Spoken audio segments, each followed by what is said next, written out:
A veces, la historia no se escribe en el campo de batalla ni en las cámaras del Parlamento.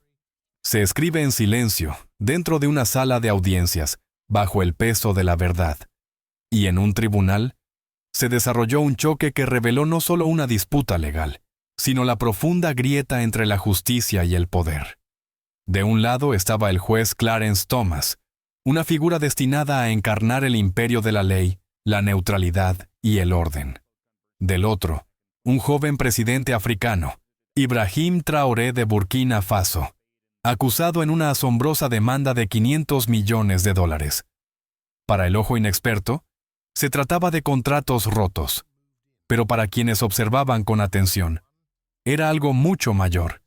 Si África finalmente podía decir no a un sistema que se había beneficiado de su sufrimiento durante generaciones. Este no fue un caso ordinario. Fue un momento en el que los cimientos de la economía global temblaron, donde la ley se puso a prueba frente a la conciencia. La pregunta persiste: ¿puede el coraje de un solo hombre inclinar el equilibrio de la historia? Si crees que el despertar de África ya ha comenzado, suscríbete y acompáñanos hasta el final de esta historia. Porque lo que ocurrió después puede cambiar para siempre la manera en que ves la justicia. El caso comenzó con un trueno. Un panel de arbitraje internacional anunció que el juez Clarence Thomas, un nombre imponente en los círculos legales, presidiría una demanda que exigía $500 millones al presidente de Burkina Faso, Ibrahim Traoré. El cargo: desestabilización económica.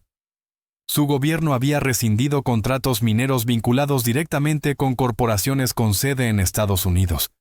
Contratos que canalizaban enormes ganancias al extranjero, mientras dejaban a las comunidades locales en la miseria. Los medios africanos inmediatamente aclamaron a Traoré como un defensor de la soberanía, un líder dispuesto a enfrentarse a un sistema descrito durante mucho tiempo como neocolonial. Pero los titulares occidentales lo pintaron como imprudente, advirtiendo que tales decisiones ahuyentarían a los inversionistas y paralizarían el crecimiento. Bajo todo ese ruido, sin embargo, el caso golpeaba algo más profundo que los mercados. Dentro del tribunal, el equipo legal de Traoré expuso la verdad. Documentos que probaban que más del 80% de las ganancias mineras salían del país, dejando aldeas sin agua, tierras de cultivo envenenadas y trabajadores abandonados. Los testimonios revelaron sobornos que habían asegurado esos acuerdos mucho antes de que Traoré llegara al poder. Lo presentado no fue simplemente una defensa, fue una acusación contra décadas de explotación disfrazada de desarrollo. Lo que debía ser una batalla legal rutinaria, se convirtió en un referéndum sobre el futuro de la independencia africana. Estaba el continente condenado para siempre a contratos escritos en salas de juntas a miles de kilómetros de distancia. ¿O podía un presidente desafiar las reglas del juego? Pero esto era solo la punta del iceberg. Lo que ocurrió después encendería emociones mucho más allá de las paredes del tribunal. El punto de inflexión no llegó con abogados ni con hojas de cálculo. Llegó con una voz temblorosa desde una aldea de la que pocos en la sala del tribunal habían oído hablar. Su nombre era Mariam Kaboré, una maestra de escuela de Gansurgu, una provincia rural de Burkina Faso. Se presentó ante el tribunal, no como política ni experta, sino como madre, como vecina, como una de las incontables africanas comunes cuyas vidas habían sido transformadas por las operaciones mineras. Su testimonio atravesó los argumentos pulidos como una hoja afilada. Describió cómo su comunidad había construido una pequeña escuela con sus propias manos, solo para descubrir que no tenía agua corriente. El río que antes lo sostenía había sido desviado para servir a la extracción industrial. Sus hijos, dijo, caminaban 5 kilómetros cada día para buscar agua. Su voz temblaba, pero sus palabras se mantenían firmes. Nos dijeron que la minería era para el desarrollo. Pero nuestros hijos no pueden beber oro. El aire en la sala cambió.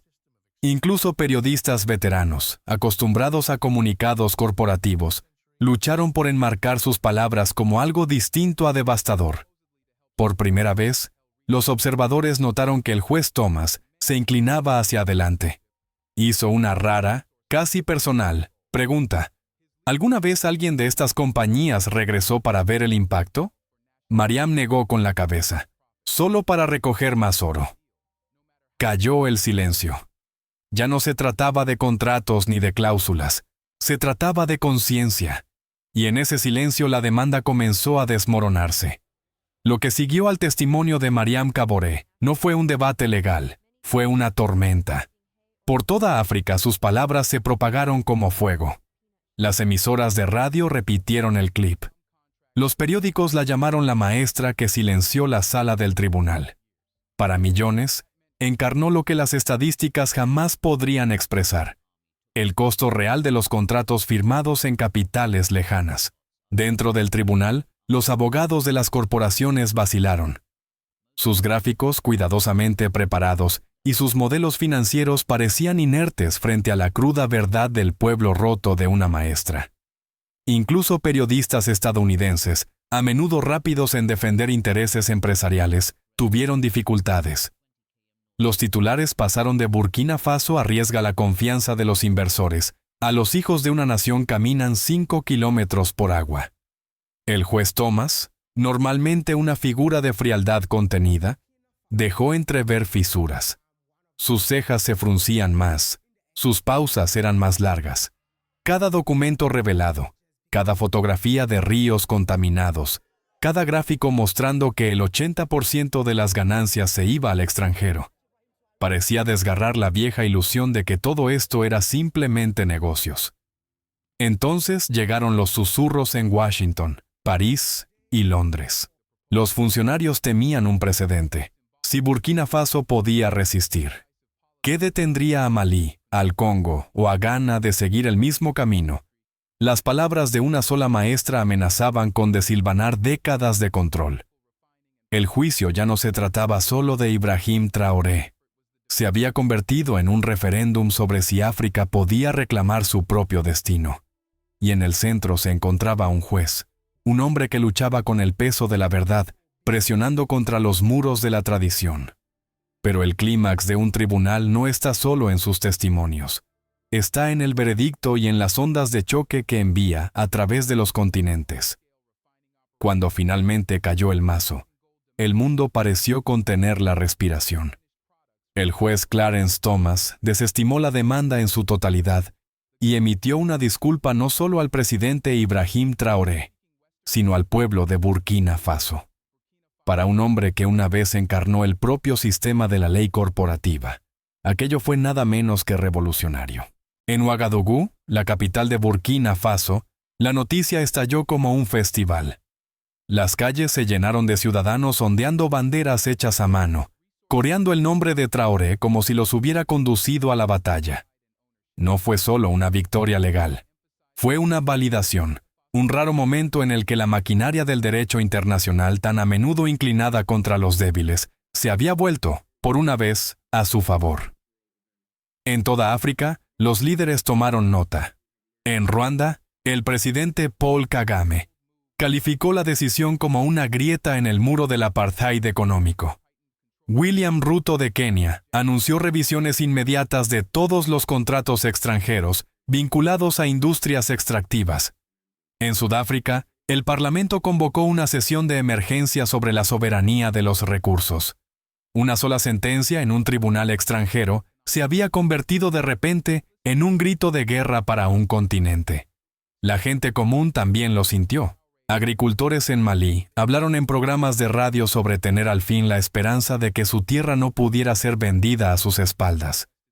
Pescadores en Senegal escribieron cartas abiertas pidiendo justicia por las aguas agotadas.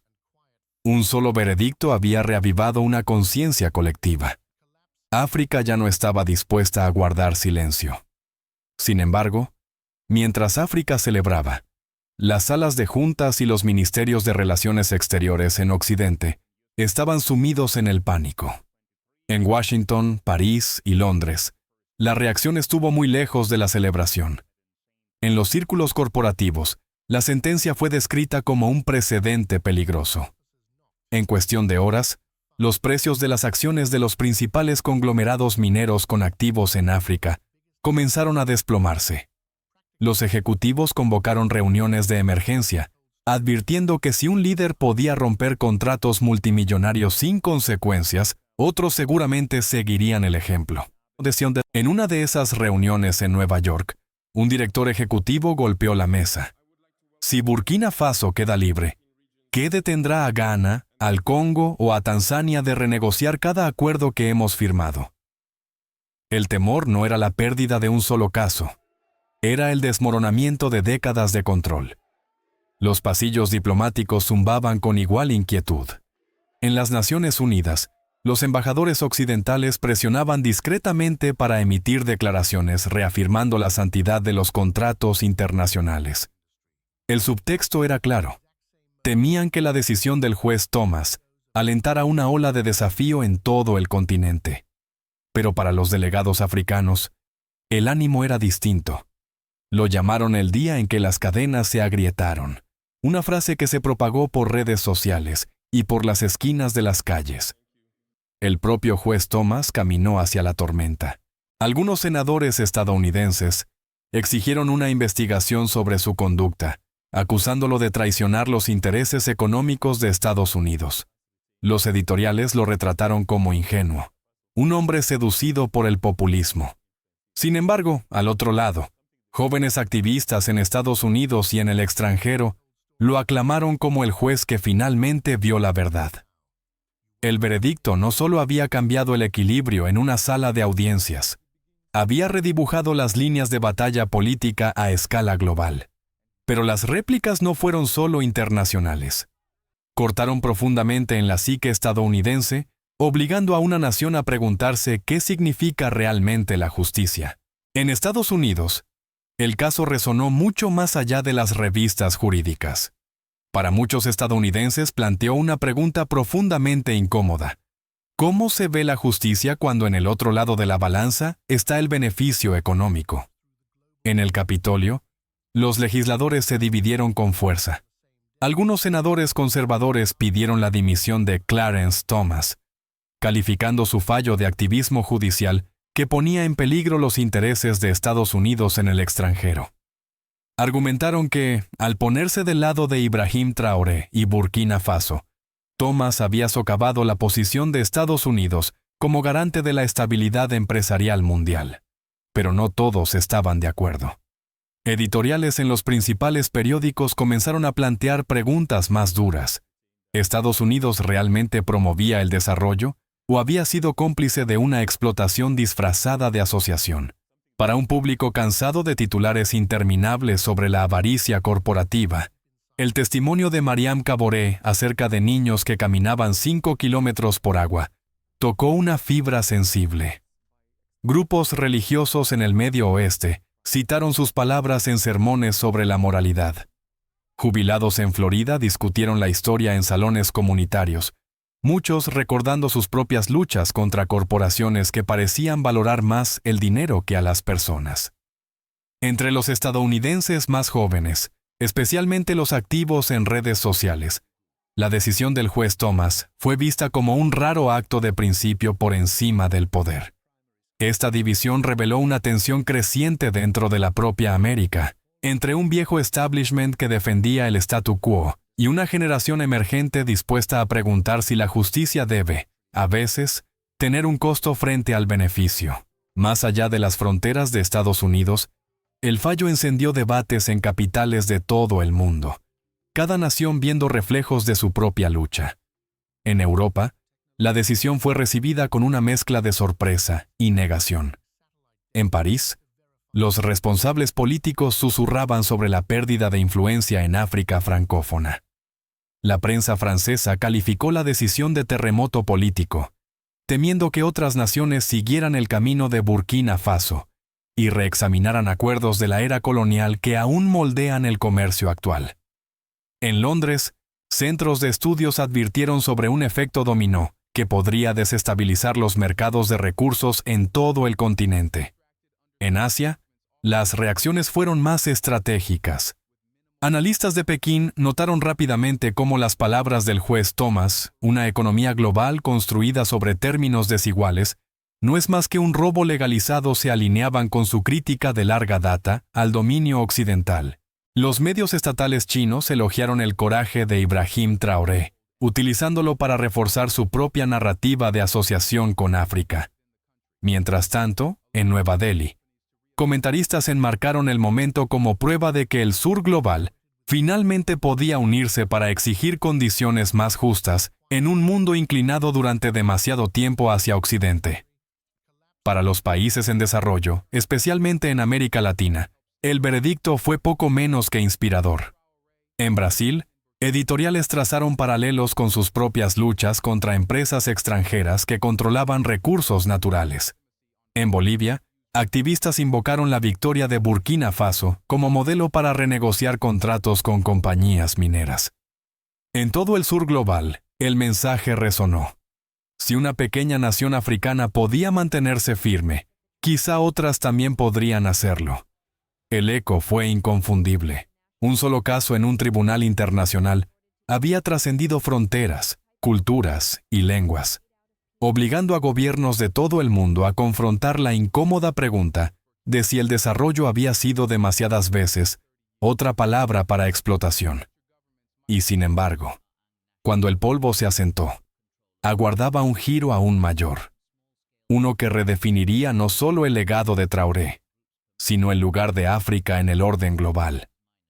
Justo cuando el mundo pensaba que la tormenta había llegado a su punto máximo, ocurrió lo inesperado. El juez Clarence Thomas, durante mucho tiempo criticado como símbolo del poder enquistado, apareció sin previo aviso en una sesión especial de las Naciones Unidas sobre justicia económica.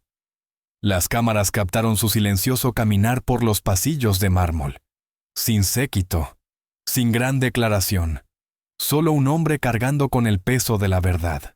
Cuando se le concedió la palabra, pronunció frases que dejaron atónita a la asamblea. La demanda contra el presidente Ibrahim Traoré no era solo un asunto legal, era una prueba moral. Y fallé esa prueba hasta que la evidencia me obligó a ver lo que siempre estuvo allí. Una economía global construida sobre términos desiguales no es más que un robo legalizado. La sala cayó en silencio. Los delegados africanos se inclinaron hacia adelante, sus rostros reflejando sorpresa y reivindicación.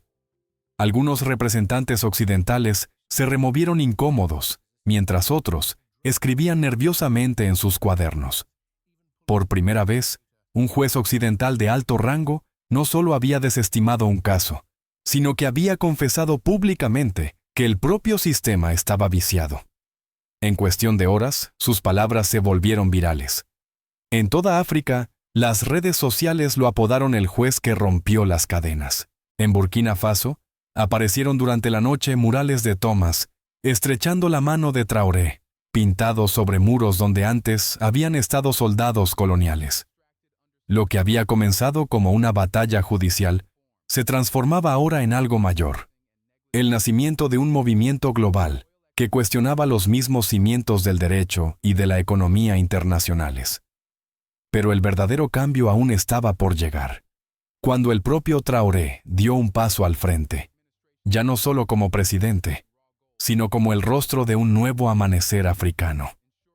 Días después de la sorprendente confesión de Thomas en la ONU, el presidente Ibrahim Traoré se dirigió a su nación en televisión en vivo.